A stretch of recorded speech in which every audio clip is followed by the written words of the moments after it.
The rain begins quietly. A few soft taps against the glass. A distant rumble somewhere beyond the trees. The sky darkens by degrees until the afternoon suddenly feels like evening, and the world outside your window turns gray, cold, and strangely empty. You glance toward the feeder.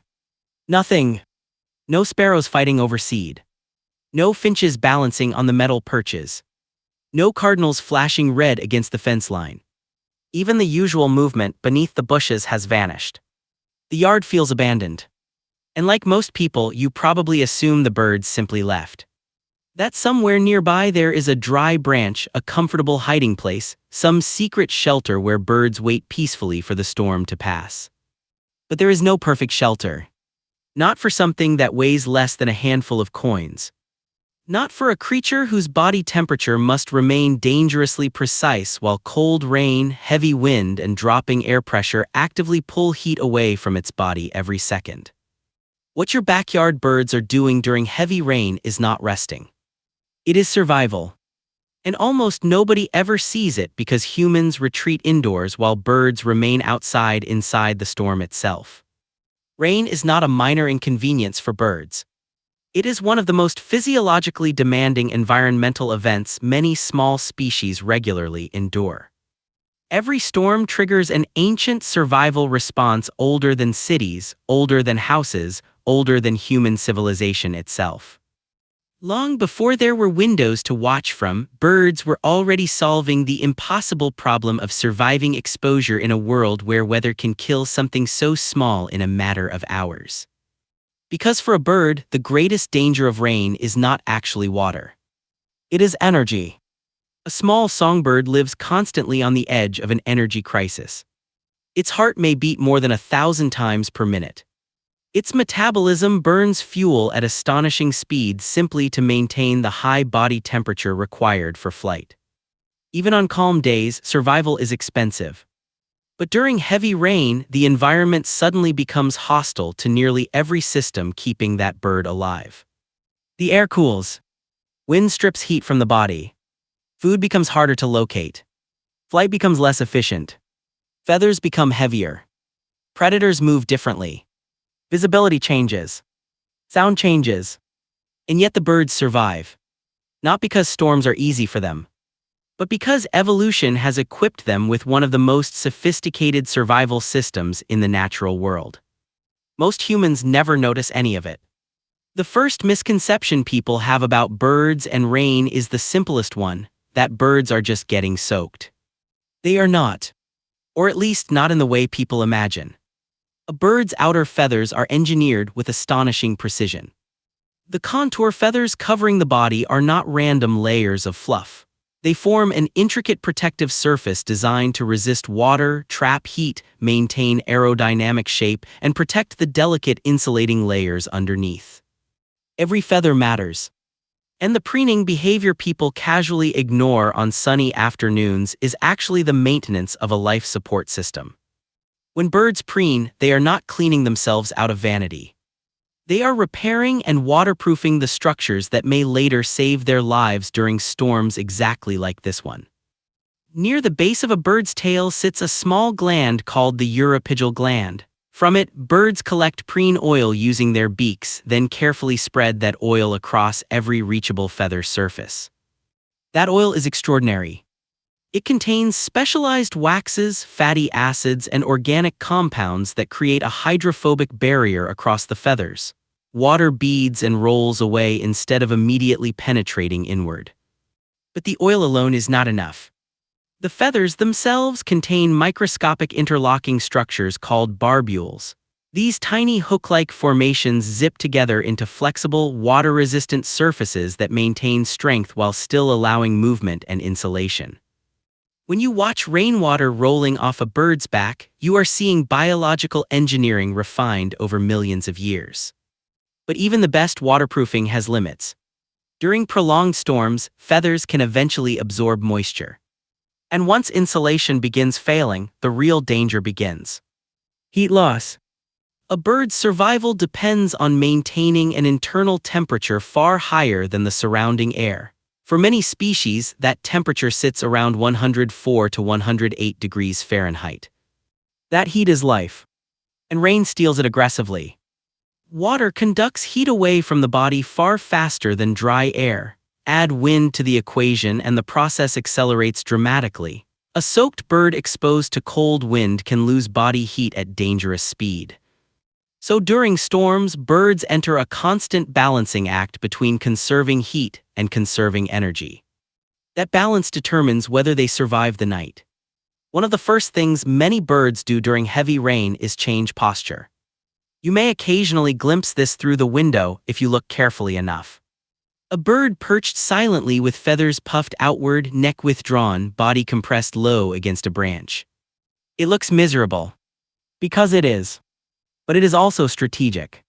By fluffing their feathers outward, birds trap thicker layers of insulating air close to the skin.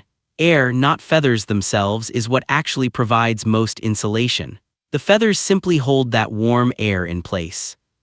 Many birds also tuck one leg upward into the body feathers to reduce heat loss through their feet. Some rotate their backs toward the wind and rain, minimizing exposure across vulnerable areas. Others seek extremely specific forms of shelter. Not dry shelter. Protected shelter. Dense evergreen trees become critical during storms because their needles disrupt rainfall and reduce wind exposure. Thick shrubs create pockets of calmer air. Tree cavities offer temporary refuge for some species. Even the underside of decks, gutters, bridges, and roof overhangs may become emergency shelter zones in urban environments. Birds know their landscapes intimately. Every protected branch, every windbreak, every location where survival odds increase even slightly. And during severe storms, those tiny advantages matter enormously. Because birds cannot simply stop functioning during rain. They still need energy. And obtaining that energy becomes far more difficult exactly when they need it most. Heavy rain interferes with foraging in multiple ways. Seeds become hidden beneath wet ground cover. Flying insects disappear from the air. Sound cues become harder to detect beneath constant rainfall. Visibility drops. Some birds temporarily suspend feeding entirely to conserve energy and avoid unnecessary exposure. Others feed frantically during brief lulls. You may have noticed this yourself without understanding what you were seeing. Moments before storms arrive, feeders often explode with activity. Birds somehow know the weather is changing long before humans feel the first raindrop. And they respond immediately. Falling barometric pressure acts as a biological warning signal. Birds detect these atmospheric changes and begin emergency feeding behavior before storms intensify. They are preparing, fueling up. Because once the rain begins in earnest, every calorie becomes precious. For hummingbirds, the situation becomes especially dangerous. A hummingbird survives on one of the highest metabolic rates in the animal kingdom. During cold rain, maintaining body temperature while unable to feed efficiently can become life-threatening astonishingly fast. Some hummingbirds enter temporary torpor during severe weather, slowing metabolism dramatically to conserve energy. Their body temperature drops, heart rate slows, movement decreases. It is a survival gamble. Without it, they may starve before morning. Nesting birds face even greater challenges.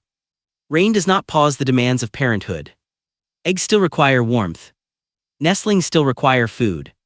Tiny chicks still depend completely on adults for survival. Imagine a robin sitting motionless on a nest while cold rain pounds against her feathers for hours. She cannot simply leave. If she abandons the eggs too long, they cool dangerously. If she remains exposed too long, her own body temperature may begin dropping. So she endures.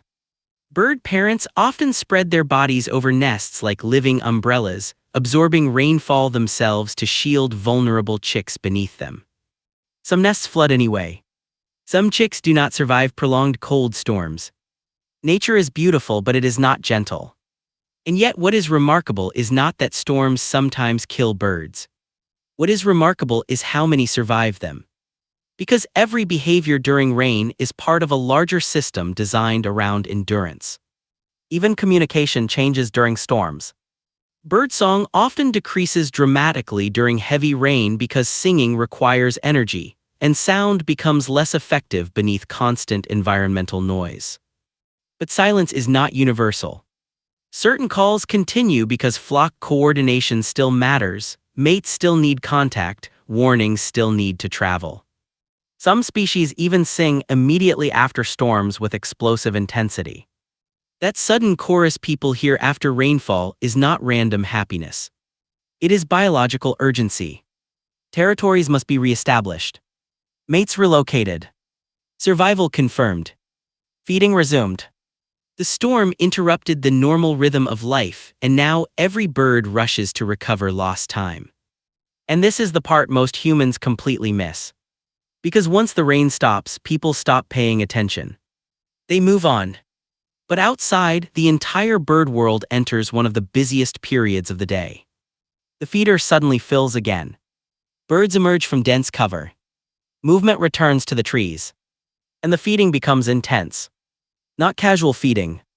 Recovery feeding. A bird may have spent hours conserving energy, shivering, maintaining body heat, and avoiding unnecessary movement.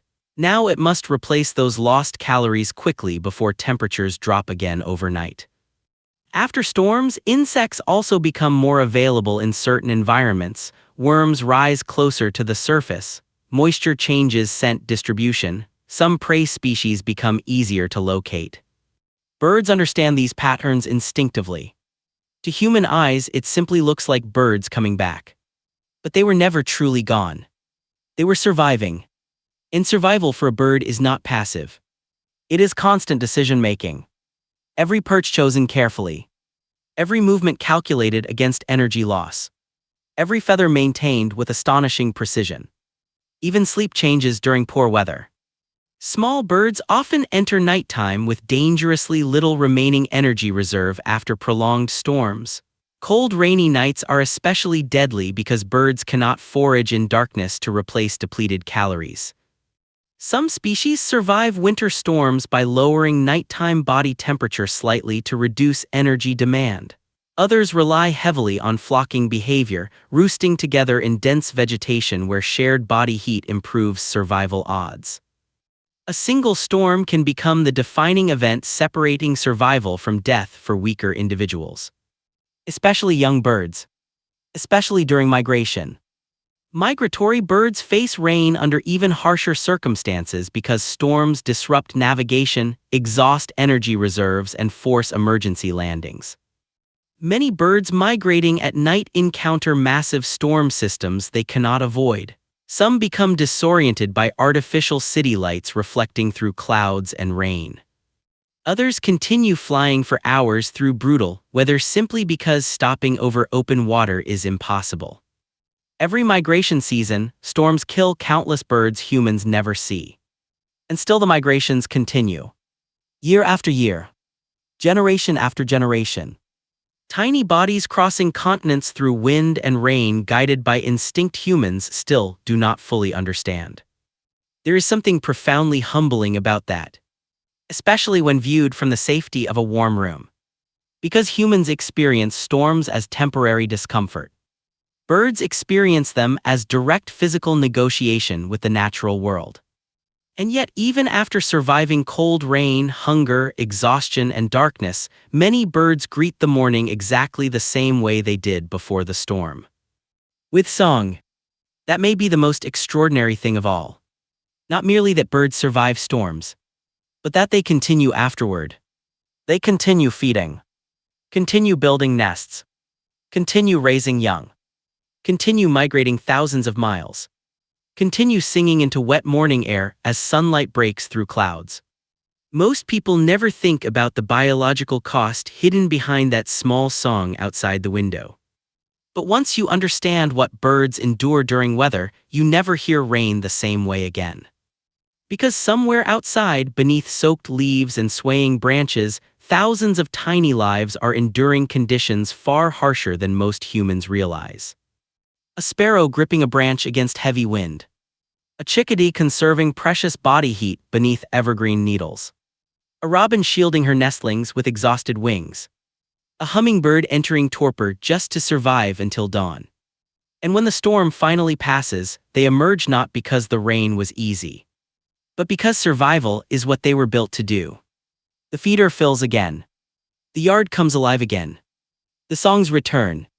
And most people simply think the birds have come back. But the truth is far more remarkable. The birds were there the entire time, fighting the storm while the rest of the world hid from it.